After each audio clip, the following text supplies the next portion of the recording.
Dios les bendiga, amados hermanos. Como todos sabemos, que hemos estado leyendo las cartas del apóstol Pablo y que día a día es un capítulo y ha enriquecido nuestras vidas en familia. Hemos aprendido de la palabra. Iniciamos el mes de agosto leyendo la primera carta del apóstol Pablo a los tesalonicenses. Fue en su segundo viaje misionero que la luz del evangelio resplandeció por primera vez en Tesalónica, donde era la capital de Macedonia. Después de que Pablo y Silas fueran liberados de la cárcel en Filipos, viajaron a Tesalónica, pasando por Anfípolis y Apolonia.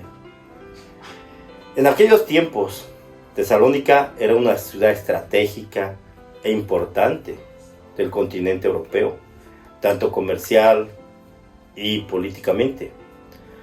Como solía ser, Pablo fue a la sinagoga de los judíos y mostró por medio de las escrituras que el Mesías tenía que padecer y resucitar de los muertos.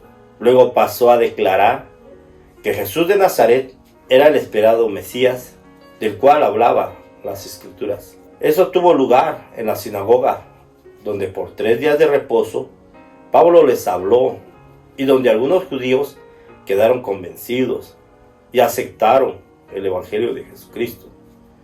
Y muchos creyeron y se unieron con Pablo y Silas como creyentes cristianos. Entonces se inicia una revuelta de aquellos judíos que no creían. Se reunieron con algunos rufianes de la plaza e incitaron a un motín y rodearon la casa de Jasón, donde Pablo y Silas se habían estado alojando. Al no encontrar a los predicadores en la casa, arrastraron a Jasón y a algunos de los creyentes ante los magistrados de la ciudad. Llegaron y los acusaron, diciendo: estos hombres han trastornado el mundo. Luego los acusaron que los cristianos estaban planeando derribar a César, al promover al rey llamado Jesús. César era el único rey, y al anunciar a Jesús como rey, ellos se sintieron amenazados y de ahí se valen para hacerles daño. Esto no era nuevo. Herodes también se sintió amenazado cuando le dijeron: van a ser el rey. Sin embargo, cada uno de nosotros sabemos que ellos hablaban de un rey espiritual que no buscaban destronar a César. Los magistrados se sintieron confundidos. Sin embargo, pidieron a Jasón y a sus amigos que pagaran una fianza para poderlos dejar libres. Entonces Jasón y los otros pagaron una fianza y obtuvieron su libertad. Los hermanos cristianos en Tesalónica decidieron que sería más prudente que los predicadores salieran de la ciudad y así los enviaron de noche a Berea. Lo notable es que después que Pablo y Silas se fueron, dejaron tras sí una congregación con creyentes nuevos, enseñados en la palabra. No como Pablo hubiera querido, ya que estuvo solamente 3 meses. No era el plan dejarlos pronto, pero por la situación que pasó, se tuvo que salir de ahí. Pero afortunadamente, los tesalonicenses no fueron movidos por falsas doctrinas, ni aún por la persecución que sufrieron. Desde Berea, Pablo pasa a Atenas. Ahí supo que los creyentes de Tesalónica estaban siendo perseguidos. Pablo intentó visitarlos, pero dice que Satanás le estorbó. En el capítulo 2, versículo 18, por lo cual quisimos ir a ustedes, yo Pablo ciertamente una y otra vez, pero Satanás nos estorbó. Como Pablo no puede ir, manda a Timoteo para ver cómo se encuentran los hermanos, cómo están viviendo en el evangelio. Y Timoteo va y los visita y trae un informe muy alentador, y esto motiva al apóstol a escribir esta carta. Y esto está en el capítulo 3, versículo 6. Pero Timoteo acaba de regresar y nos ha dado muy buenas noticias sobre la fe y el amor que ustedes tienen. Nos dijo que ustedes conservan siempre buena memoria de nuestras enseñanzas y ejemplo, y tienen muchas ganas de vernos de nuevo, igual que nosotros a ustedes. Por eso, hermanos, a pesar de nuestros sufrimientos y dificultades, todavía nos sentimos animados porque ustedes tienen mucha fe. En realidad, al saber que ustedes siguen firmes en el Señor, nos sentimos reanimados. Es tan inmensa la alegría que sentimos ante Dios por ustedes, que no es posible agradecerles lo suficiente. Pablo se goza al saber que su trabajo no había sido en vano, al saber que los tesalonicenses seguían firmes en la fe.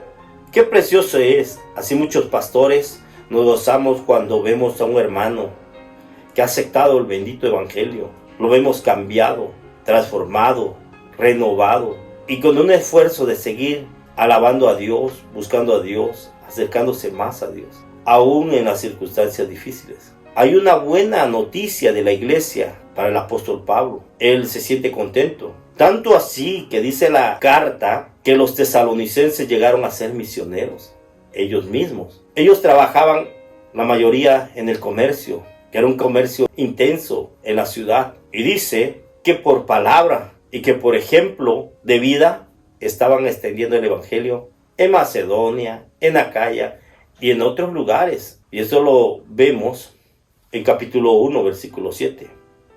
De tal manera que habéis sido ejemplo a todos los de Macedonia y de Acaya que han creído. Porque partiendo de vosotros ha sido divulgada la palabra del Señor, no solo en Macedonia y Acaya, sino también en todo lugar vuestra fe en Dios se ha extendido. De modo que nosotros no tenemos necesidad de hablar nada, porque ellos mismos cuentan de nosotros la manera en que nos recibisteis y cómo os convertisteis de los ídolos a Dios para servir al Dios vivo y verdadero.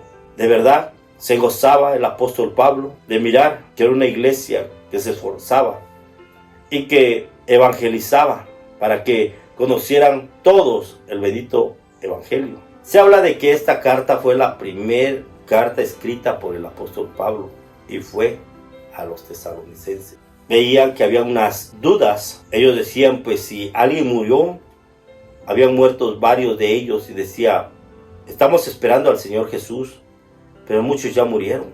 ¿Qué pasará con ellos? Y el apóstol les escribe en el capítulo 4, versículo 13. Hermanos, no se entristezcan por los que mueren, por los que duermen, como los otros que no tienen esperanza. Hay una esperanza para cada uno de nosotros, le dice. Y les dice en el capítulo 4, versículo 14. Porque si creemos que Jesús murió y resucitó, así también traerá Dios con Jesús a los que durmieron en él. No se preocupen por los que murieron, están durmiendo en el Señor. Y si Jesús resucitó, así también nos resucitará a nosotros.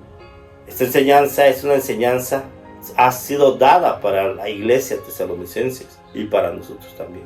Y le dice de la venida del Señor Jesús en el capítulo 4, versículo 15. Por lo cual os decimos esto en palabra del Señor, que nosotros que vivimos, que habremos quedado hasta la venida del Señor, no procederemos a los que durmieron.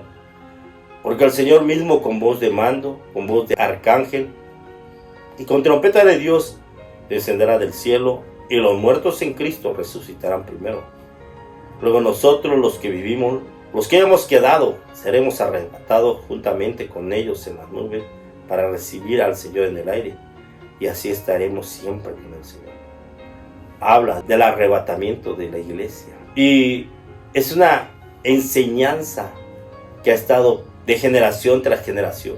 Estamos esperando a nuestro Señor Jesucristo. Y habla que muchos de los tesalonicenses esperaban a Jesús, ya no querían trabajar, ya no trabajaban, estaban esperando a Jesús solamente. Y les habla el apóstol Pablo, no, ustedes tienen que ser ejemplo y tienen que trabajar con sus manos. Por eso, querido hermano, estamos esperando a Jesús, pero tenemos un proyecto de vida, no descuidando nuestra relación con el Señor, nuestra santidad con Él. Si hay un proyecto de nuestros hijos van a estudiar, que estudien. Si hay un proyecto de trabajo, trabajaremos. Si hay un proyecto de negocio, haremos un negocio, no descuidando lo principal, nuestro Señor Jesucristo. Esta enseñanza y muchas más vienen en esta carta para hacer enriquecidas nuestras vidas en lo espiritual. Así que, querido hermano, te invito que día a día leas un capítulo de la carta, primera carta a los tesalonicenses, tú y juntamente con tu familia, para que puedas ser enriquecido. Dios les bendiga.